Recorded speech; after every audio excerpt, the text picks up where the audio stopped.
all respect to Limerick, is the best draw we could have got. But then again, they're saying the exact same thing. They would have wanted to get us out of all the other counties in Munster. So advantages and disadvantages of playing, and we know what they're like. We know who their shooters are. How they like to play. Again, they'll be saying the exact same thing about us. They'll know a bit about us because they played us twice.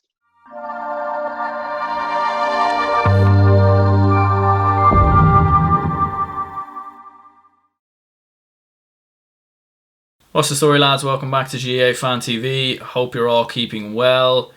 Back again, of course, with another podcast. And today I spoke with Darragh Corcoran of Waterford.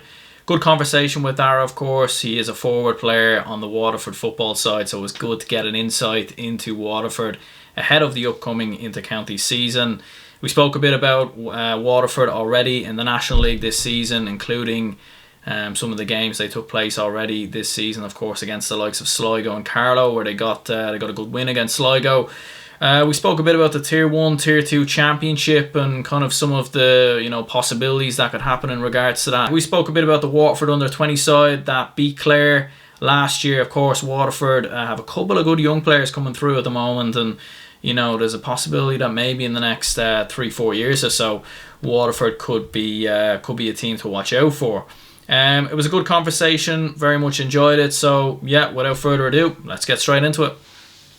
Perfect, yeah. So welcome back to the podcast. I've got Darragh Corcoran of Waterford alongside me here to preview the upcoming Waterford season for the Waterford footballer. So I suppose first of all, Darragh, obviously it's been a crazy year in itself with everything that's gone on this year. So I suppose, what have you made of the lockdown yourself?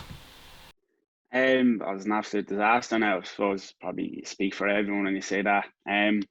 Especially in the GA front, the closing the fields, can't even go in and kick a ball or anything. Then comes a point when there's only so much runs on the road you can take. You're on the same path every day. You're getting bored off your head.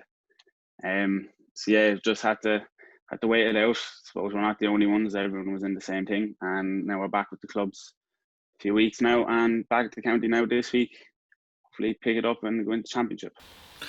Yeah, no, absolutely. I suppose what have you made of, or like what's it been like, obviously being back on the pitch? Because obviously there's a lot of changes obviously going on with all the different restrictions. Like obviously you have water breaks, and then you had crowd who were allowed and then they weren't allowed. So I suppose for yourself, what have you kind of made of the whole situation?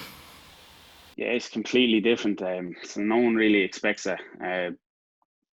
I know you're playing GA matches now and they're saying no crowds, but the odd two people be sneaking in, so that's the small support you can get. But I'm sure now coming up the official Waterford Munster All Ireland, there'll be no one in. Be very hostile. I don't think home and away will matter too much.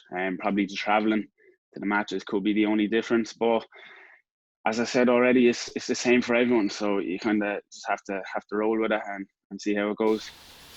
Yeah, I suppose it'll be interesting to see. Obviously, I think today with the government announcement, I think they're going to be allowing some crowd back in. So I suppose it'll be interesting to see what happens there. And I suppose obviously with the timing of the lockdown, I imagine it was just a little bit unfortunate for yourselves, because obviously you'd come into a bit of form there just before the lockdown. Like obviously you got that win over Sligo and then the draw with Carlow as well. So was the timing just a little bit unfortunate, do you think, as well?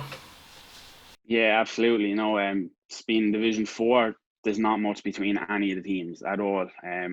Lost the first 3 games. We played Limerick, who were going to play in the Munster quarter final. 2 goals, 2 kicks of the ball was in it. We went out to Wicklow. Wasn't a great performance. They put up a few points in the end of it. Played Wexford, a point. Then went up to Sligo, 18 fit players, 2 keepers, so up against us straight away up there. So that was massive. That kind of stood to us. Win against Sligo in that sort of conditions. And yeah, we just got a draw with Carlow then the following week, and we were going into London. I think in 4 days before we played London, the whole thing got halted. So that was a bit disappointing. 2 final league games against London and Antrim, who were going for Division 4, would have been a good test. Would have been a great test actually going in then to the following month of championship for us.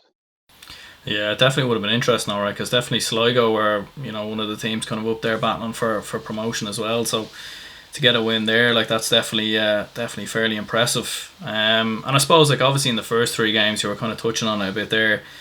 against Limerick, like there definitely wasn't much in between. It's just a couple of points. But what do you think changed against Sligo and Carlow then? Like, what do you think was kind of the difference in those two games compared to the first three? I think it was going on last year. I wasn't involved now last year in the league. I got called in after the league to make championship debut or whatever when it came around. Last year, I think it was the same. They lost the first three games, and they were just this year, right? That's enough. Can't happen again, So within the Sligo and attitude, no one backed us. Rarely people will back us. It doesn't matter to us. You go in like thinking you can win every game, and especially the fact we had a small squad, so we said we stick together for this one, give it a lash, and it came out. It was a great win, actually. Yeah, like I just said, Sligo obviously going for promotion, good football in county. Yeah, it was brilliant for us. Really gave us a lift then during the week. Yeah, perfect. And I suppose then obviously in the last two games it was London. Obviously the London situation's kind of up in the air at the moment. It looks like they won't be in the championship. I don't think they've been confirmed as not being in the league yet, but I suppose we'll kind of have to wait and see. But I suppose going into that game versus Antrim, obviously that'll be a tough game as well, because Antrim obviously kind of picked up a bit of form before the lockdown as well. Like they had that big win versus Limerick, so I suppose that'll be a tough game for yourselves as well. Yeah, if it goes ahead, if we can travel up to Antrim together, possibly the best kind of competitive game we can get before Limerick, because they'd be kind of on par. Two of them battling it out at the top of Division 4. So that's what we want. That's what we'll be looking forward to, and we hope we can play and get us ready for championships. That'll come in really quick after that one. Yeah, and I'd imagine obviously that game will just kind of be used as preparation, like you said, then for the Munster Championship versus Limerick. Yeah, they have to be. We can't go up, can't go down Division 4. Yeah, it'd be a good test for us. Trying new things. We Senior Football Championship is currently going on now in Waterford. So for Benji, the manager, it'd be like a shop window, basically. All the games being streamed. He doesn't have to go to them. We can watch them, and pick any players that might make the squad a bit better. Yeah, and I suppose getting into the Munster Championship then, I mean, obviously you kind of touched on it a little bit there with Limerick kind of being on the same par as yourselves. There wasn't definitely too much in the difference between you. So I suppose how would you feel kind of going into that game? Like obviously they're top of Division 4, but I suppose there was only 3 points between you, so I reckon it would probably be close enough. Yeah, we played them actually twice this year. The McGrath Cup is kind of a pre-season tournament in Munster between the Munster teams. I'm sure they have them in the other provinces. They bet us by a goal. So again, one kick of the ball up in Dungarvan. Then they came down 3 weeks later, 2 goals, 2 kicks of the ball, Dungarvan again. So all respect to Limerick, is the best draw we could have got. But then again, they're saying the exact same thing. They would have wanted to get us out of all the other counties in Munster. So advantages and disadvantages of playing, and we know what they're like. We know who their shooters are. How they like to play. Again, they'll be saying the exact same thing about us. They'll know a bit about us because they played us twice. Yeah, and I suppose it is kind of good as well in many ways for yourselves, the fact that obviously Cork and Kerry are on the other side of the draw. So I suppose if you were to get past Limerick, I mean, I know Clare and Tipp are obviously a couple of divisions ahead, and Clare have kind of a decent side there, but I suppose how crazy of a year it's been. Obviously, I mean, would you fancy your chances even maybe to go on a bit of a run in Munster? Obviously, it's certainly going to be a tough ask, but I suppose you never know. Yeah, that's it. That's bang on there. Kerry and Cork, they're the two teams you think is straight away going into Munster. They're on the complete opposite side. You won't get them till the final. But you won't know. I think if we beat Limerick, you have to be confident going into that. And then you have another home draw, so we'd be at home then to Tipperary or Clare. I think we played Clare in the McGrath Cup as well as Limerick there earlier on in January. Not in between us.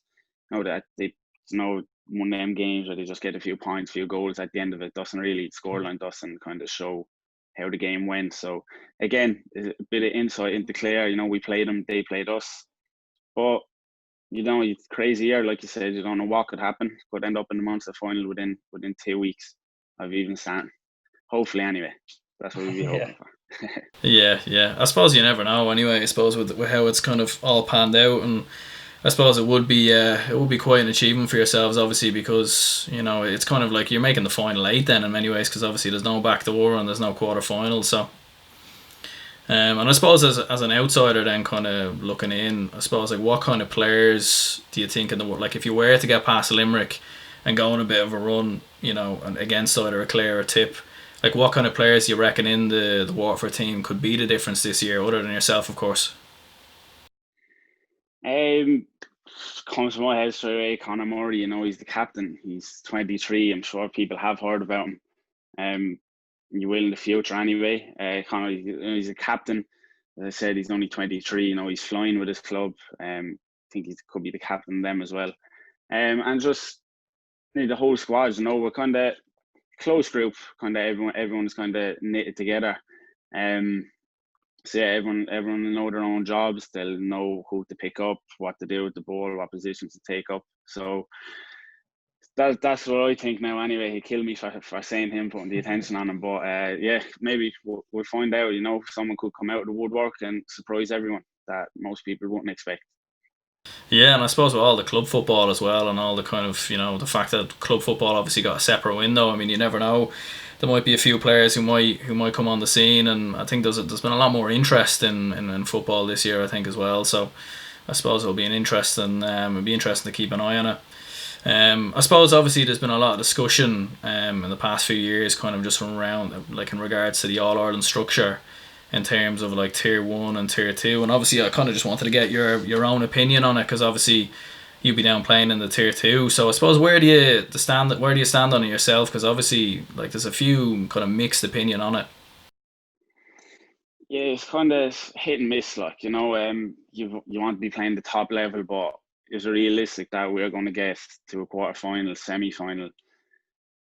Not at the moment anyway. Bit of luck maybe, but yeah, the Division 2. I mean, you're looking at the Division 4 teams, as I said, not in between them. You could beat them, put your head together. It could beat anyone there if you really wanted to. In the Division 3, it's a step up, but again, it's championship football. Everyone will be up for it that bit more. So yeah, it won't be too bad. You get a few more games. Although last year the qualifiers we went out against Westmeath, very very strong side, but it's just really enjoyed. Made my debut that day. Yeah, you want to be playing against the best, but then again, you have to beat what's around us first as well. Yeah, I suppose it's kind of a catch-22 in many ways. I mean, obviously you want to be on the county side, when you go on a good run through a province, or do something special, maybe like a Sligo back in the early 2000s or something like that. But I suppose at the same time you do want to be as competitive as possible. Like I suppose obviously hurling in Waterford is always going to kind of be the main sport obviously there, and it's obviously very hard for the footballers to compete with that. But I suppose like what would you reckon maybe needs to change for counties like Waterford, Limerick or Clare maybe to be more competitive with the likes of a Cork and Kerry? Like, do you think it's resources, or kind of promotion of Gaelic football, or what would you think?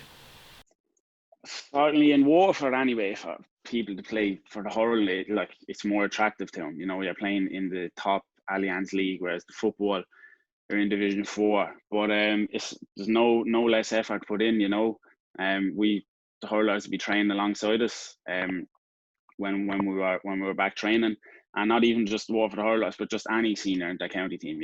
We put in the same amount of effort, resources. I don't think we could ask for more. Everything is there for us: strength and conditioning, the basics, nutrition, everything you need. So it's just up to us to put it out on the pitch. And who knows, if we got to Division 3 next year or two, there might be more people attracted to that. And if you give that a right lash, as I said, this is a step up. Probably not between the teams there again. You could see yourself in Division 2 with a whole new look team if that was possible. But yeah, certainly Waterford hurling is just the more attractive option at the moment. But there's a good cohort of people, football people in Waterford, who love it and love to see it do well as well at the same time. Yeah, and I suppose obviously, I mean, for a lot of players, obviously it's definitely kind of seems more attractive anyway to play hurling, I suppose, because you've you have more chance of success in many ways, kind of, further on. But certainly, yeah, like if you could go on a bit of a run in Division 4 or even Division 3, like I don't see why there'd be more more attention and more spotlight put on Waterford in that kind of sense. Like, would it be fair to say then that the National League is kind of going to be the priority now for the next few years for Waterford? Obviously, if there is going to be a tiered championship.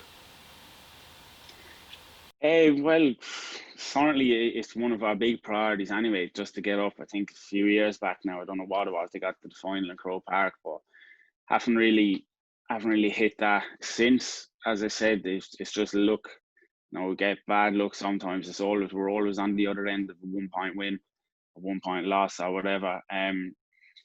Yeah, could be the priority, but this year again, as I said, it's the best draw Waterford got in football for the Munster. In the past few years, a home draw in the quarter final to Limerick Division 4, and then another home draw in the semi final. So it's kind of balances out. You kind of, after a few games in the league, whether or not you're going to go for it. So it's whether the focus changes then, coming to the end of it. Yeah, and I suppose obviously for yourself, obviously kicking 1-7 against Clare last year in the under-20 Munster Championship, would it be fair to say that would kind of be your your highlight of your playing time with Waterford so far? Obviously you still have a bit to go, but would that be kind of your highlight so far? So far, anyway, first underage game for Waterford, so it was nice to do that. Yeah, like I said, it was 13 years since the last under-20 team won a championship match, so kind of brought us together. And then was the highlight, I'd say, that match, because the next game we went out, we played Cork, who would eventually, hammer everyone all the way to the final. I think they gave Dublin a good run, came out on top at the end. So it's just unlucky for us. A great win against Clare. The confidence was high. But then you come up against Cork, they're a brilliant team. I think they bet Kerry by a good bit then the final as well. So yeah, it was a very, very tough game against them. Yeah, and I suppose no shame really in losing to that Cork side. I mean, that Cork team definitely very, very impressive team. So I suppose it'd be fair to say then that certainly Waterford kind of have a good few kind of young players like such as yourself kind of coming through the ranks at the moment. Do you think? Yeah, a lot of great players, a lot of great dual players as well. And even just a few years above me, you have fellas on the Waterford senior football team. But they have to go to the hurling then, as I said, because it is more attractive. But it'd be nice to just keep the players through the ranks, through the years on the Waterford football, and who knows where it go. We're a very young team this year, and very young actually. I think the oldest player could be 25, 26. So if you won't know what would happen if we stuck together for the next 3 or 4 years. Everyone, as I said, we're a nice tight knit group, all friends. Most clubs, no, it's not cliques, like the clubs don't stick together. We're all together. Say you want to know, good, great, like you said, good young fellas coming through. So hopefully we can stick together then and see what happens in the next few years. Yeah, and I suppose when you look at counties such as Clare and kind of some of the progress they've made in football in the past couple of years, and even Carlow had a good couple of years there a few years back. And they're kind of a very experienced team. So when you see counties like that kind of achieving a bit of success, does that give you a bit of confidence then maybe if you still kind of stick together in the next couple of years that maybe you could kind of go on a run and kind of make something of yourselves? Yeah, it's very encouraging to see that. Like, in fair play to those counties for doing it, because I'm sure they were at a tough situation sometime and they came through it. So then you ask the kind of question, why can't that be us? That should kind of fuel you for the championship. This year, next year, year after, who knows? Once you keep trying, low of averages, something might happen. If you keep knocking at the door of it. Yeah, no, absolutely. And I suppose if you definitely continue a bit of success under 20 and minor level and whatnot, there's definitely a good chance. I suppose lastly, just to kind of finish up, just out of curiosity, this is kind of something I'm just asking everyone, but I suppose who would you reckon will win the All Ireland this year in Gaelic football, unless Waterford go on a special run, of course? Yeah, unless us, I'd probably say Dublin straight up. Just can't see anyone coming near 'em. Not even this year, but for the foreseeable future. I think everyone could agree on that. No, they're amazing to watch. They're all good for young fellas as well. Like you said, it's all about the young fellas coming up now, and you can see them at the top for a few years, definitely. Yeah, no, absolutely. I think Dublin will definitely be there or thereabouts. Well, look, listen, we'll wrap this up here, Darragh. Anyway, it was a good quick chat with yourself, and yeah, sure. Look, listen, best of luck with the season anyway, and I'll keep an eye on Waterford anyway. Yeah, do. Thanks very much. Perfect, man. Okay, guys, so that was the podcast with Darragh Corcoran. I do hope you lads enjoyed it very much. Good conversation with Darragh, like I was saying at the start of the video.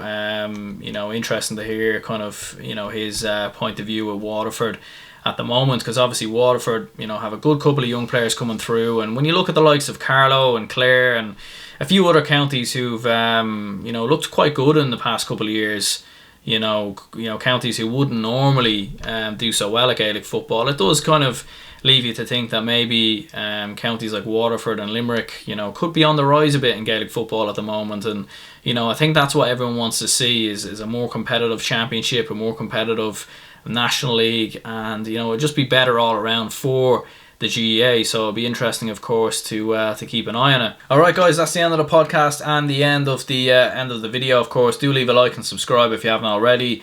Hope you enjoyed. Let me know down in the comments below what you think of all the matters we discussed. And yeah, of course, enjoy your week, enjoy your weekend, and I will see you later. Goodbye.